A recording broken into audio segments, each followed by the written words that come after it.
morning, judges, teachers, classmates. How are y'all doing tonight? Alright, take that as good. Alright, so I'm Kyle. This is Kevin and Ryan. We did the fast food industry. Now, when you think about the fast food industry, what's one thing you think of? Burgers. And then, what is one essential ingredient of a burger? Beef. Exactly. Also, think of it like just like a burger. The bread always comes first. Alright. So, I'm Kyle. I did McDonald's, hence the tie. I'm Kevin, I did Wendy's.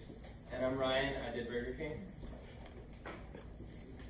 So in 1896, the idea of fast food really began with Max Seeloff in Berlin creating automats. So this was actually a vending machine that produced not burgers and fries, but the German equivalent of this one. The German equivalent of that food, so like a fast food like that. In 1902, Joseph Horn and James Hardart brought that idea over to New York City, the beginning of fast food in the States.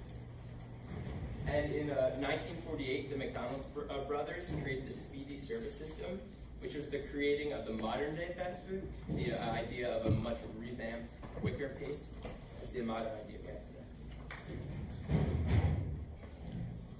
So the industry profile, there's a lot of challenges in the industry because now people are shifted to more of like trying to get on like healthy diets and stuff like that. So they have to find ways for people to still like buy their products and like go to these fast food places. There's also like a low customer loyalty to like a certain fast food restaurant in particular, because if you're like on the go and you just want a quick snack, you're not going to go to like a certain restaurant, you're just going to go to whoever's closest. And then that's like the competition also, like delis, family-owned restaurants, and like healthier options like salads and stuff.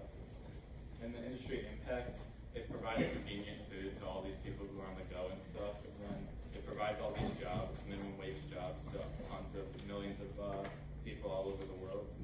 To add to what he said earlier, actually, the fast food industry as a whole had the lowest retention rate and brand loyalty amongst consumers. So it just proves that it really does not matter what it is. A lot of people just choose whatever's closest. So the industry market share, it was kind of difficult to find this information. This is based off 2017 market cap. However, you get the general trend, where this is also taking into account other fast food stores like Starbucks and not necessarily just burgers. That's why the numbers are a little bit low. But you understand the trend that McDonald's does take the first place in market share, with Wendy's and Burger King being close third.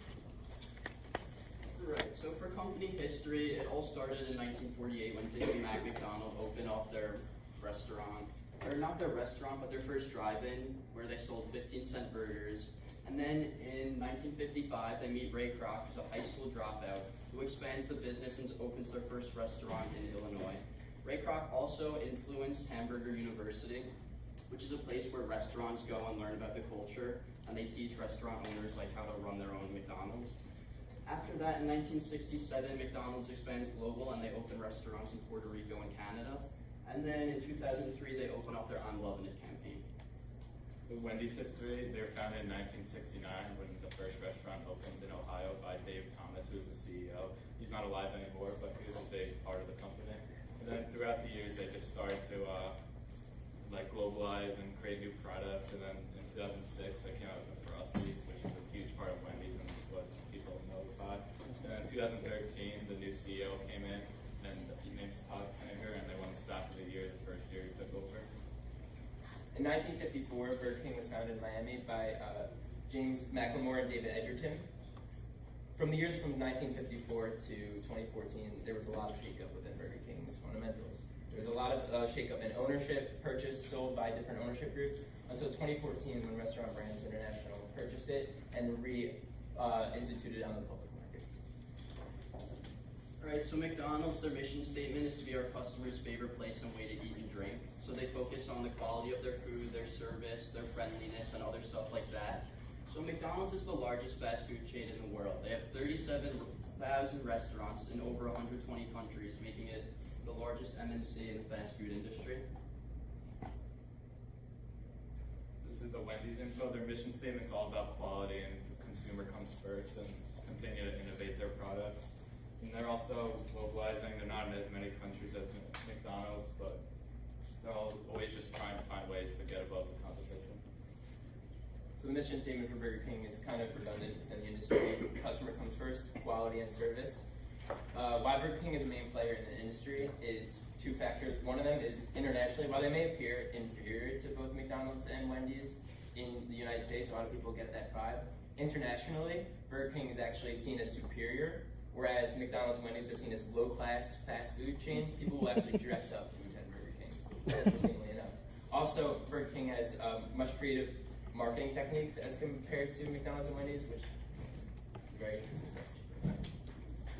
Alright, so this is McDonald's management. On my right is Steve Easterbrook, who's the president and CEO. He has evolved the company by creating mobile apps, self-service kiosks, digital menu boards, and upgraded the food quality. And then next to him is Lucy Brady, who's the senior VP since 2016. She has been a big role in the McVegetarian menu, which is huge for the industry and expanding. And then prior to that, she worked for a Boston consulting group.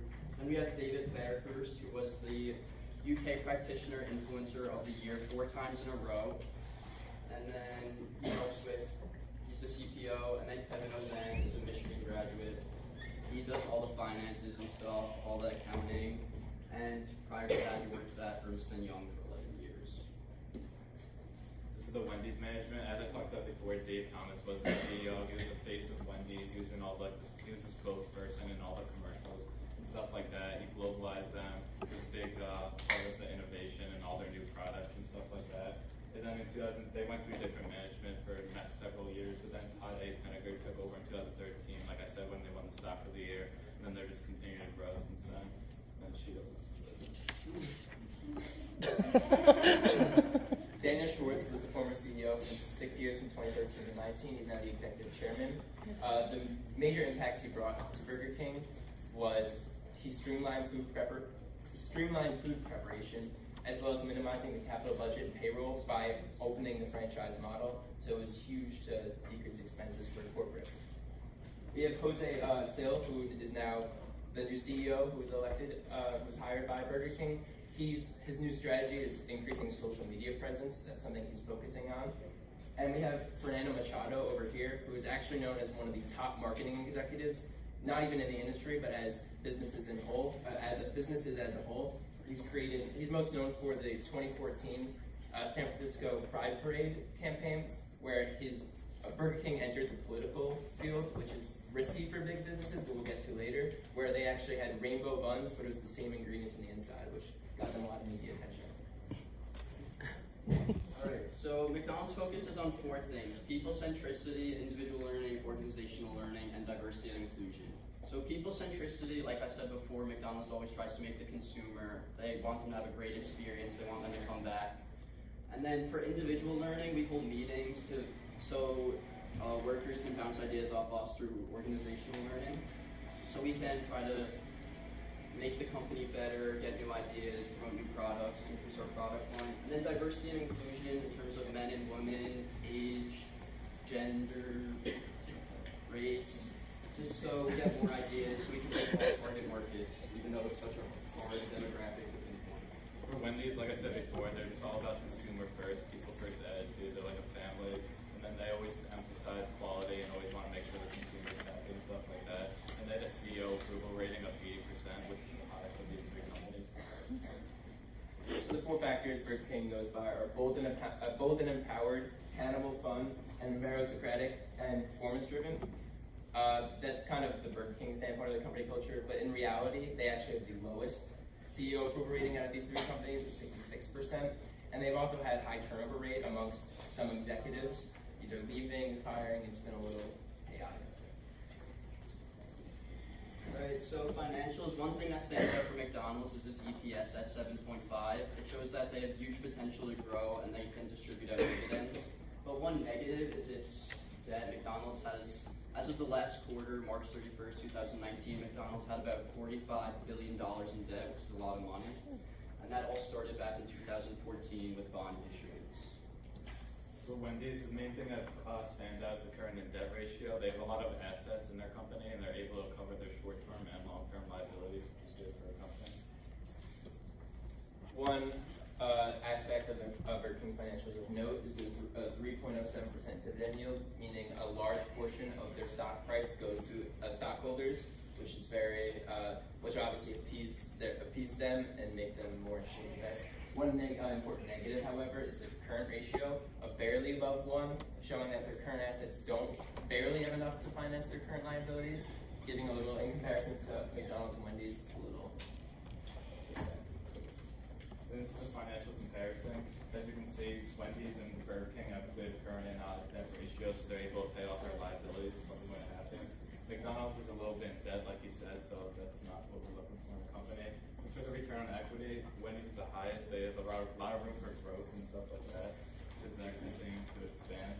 And then I also want to look at the price to earnings ratio. McDonald's and Burger King have a high ratio, as you can see. That can show that it could be risky because if everyone's investing in them, the stock can just plummet out of nowhere. And the 9.49 for Wendy's, it can show that they're undervalued and they continue to grow, so it's a good company to invest in. Yeah, I've got a steep analysis for the industry. So some of the social factors, you can't really pinpoint the typical person who's going to a McDonald's, Wendy's, or Burger King. There's grandmas, there's babies, there's moms, dads, there's us. Everyone's going. And then technology, mobile apps, self-service kiosks, everything's digital nowadays. So like Uber Eats, Grubhub, all that's becoming a huge factor in the industry.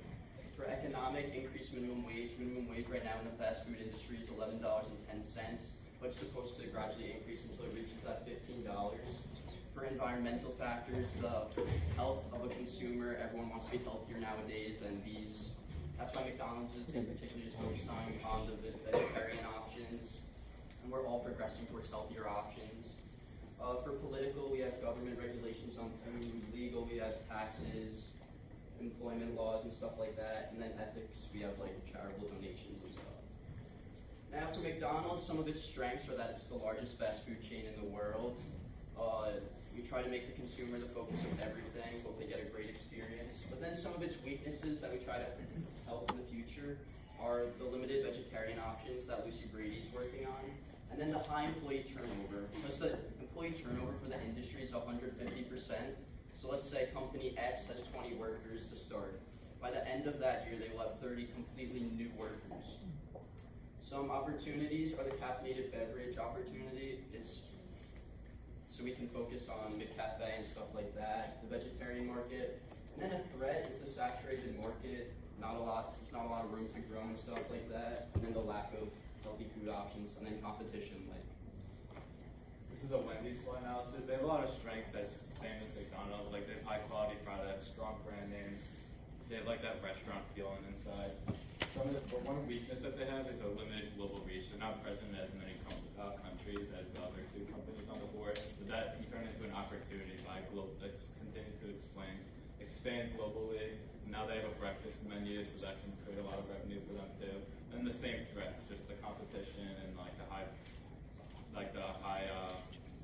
want for diets and stuff like that. That breakfast menu is actually shown in the initial stages to be extremely successful. It's become really popular already. So for Burger King's SWOT, two of the main strengths, I'd say, are their strong international image. As I mentioned earlier, they're seen as superior to the other two. Another strength of them is their high marketing budget, leading to success, and I'll get to the specific marketing details later. Weaknesses, they could be considered overly reliant on the franchise model. They were initially successful in it. However, when you have so many franchises rather than corporate, you lose control a little bit. It's harder to, a lot of them is differentiation between franchises. It's harder to keep the motto constant between everybody. Another important weakness is unstable ownership. Before 2014, there was a lot of shakeup. And right now, Restaurant Brands International holds the ownership of Burger King. We could still continue to see that changing. And the third weakness is sanitation and animal welfare concerns with Burger King. All right, Jessica, what's this logo? McDonald's. So 88% of people identify that logo as McDonald's. That is insane. So 59% of young males eat McDonald's, 43% of young females eat McDonald's, and 31% of fast food restaurants target their ads towards children. So marketing for Wendy's, they spend hundreds of millions of dollars on advertising. And earlier this month, they announced that spicy chicken nuggets are coming back. It may sound stupid.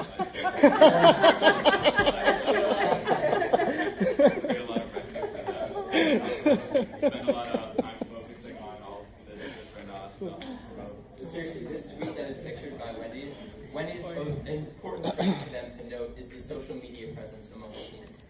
This small tweet that spicy chicken nuggets are back, think about how much media attention this got. They were the first company here to really use social media to their advantage, and it's shown to be popular. So some of these marketing techniques introduced by Fernando Machado, there's a list over there that are important, but one of them to note is the Whopper Detour campaign, where if customers downloaded the Burger King app and they were within a mile of a McDonald's, they could actually, if they decided to not go to McDonald's and went to that Burger King instead, they can get a Whopper for 1 cent. So it's just interesting to seriously seek out the competitor to bring them down. Alright, so for litigation, there's one case I'm going to point out that they made a freaking movie about. It's the McLibel case. Two environmental protesters, Helen Steele and David Morris, they were handing out pamphlets to people about why McDonald's is so bad for the environment. So then McDonald's sued them, and the case lasted 10 years, but everyone's like, why is this big bully McDonald's picking on these two little people? So they got a lot of negative publicity for that. And although they won the case, it was so bad for the company that it was called the biggest public relations disaster in history.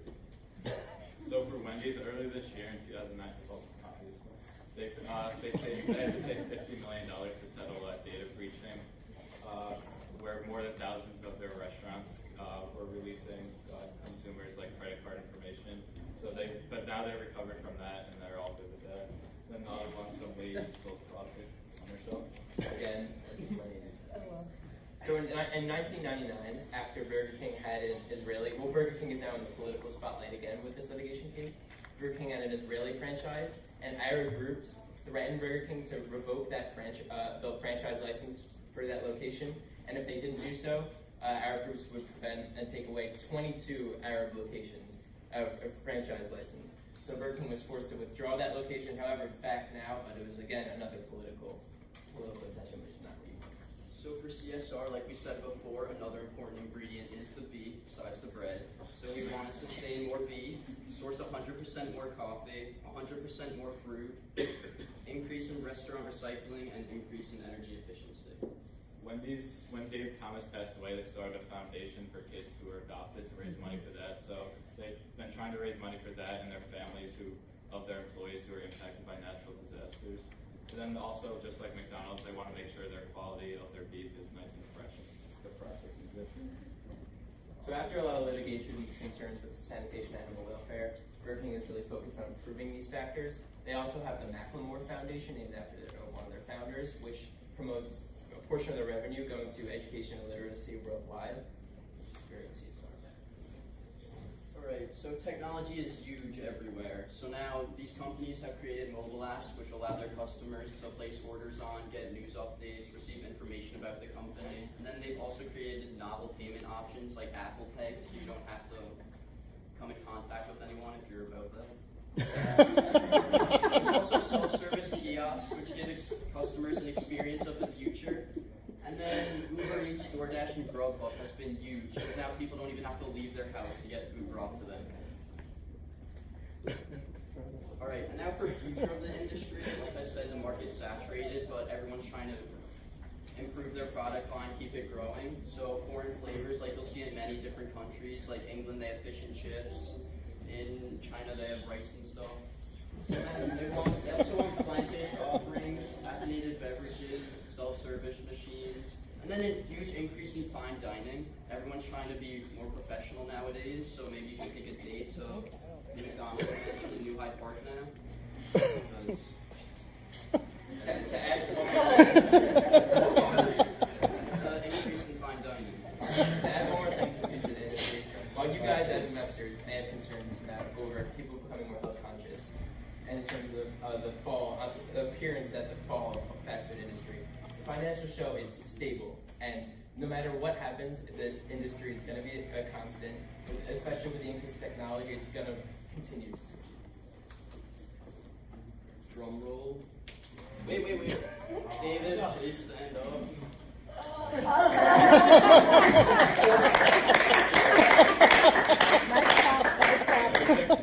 Why Wendy's? Because they have a high profitability, they have a lot of room for growth, and with their new management, they continue to grow and they have good plans for the future. And then it's like their current debt ratio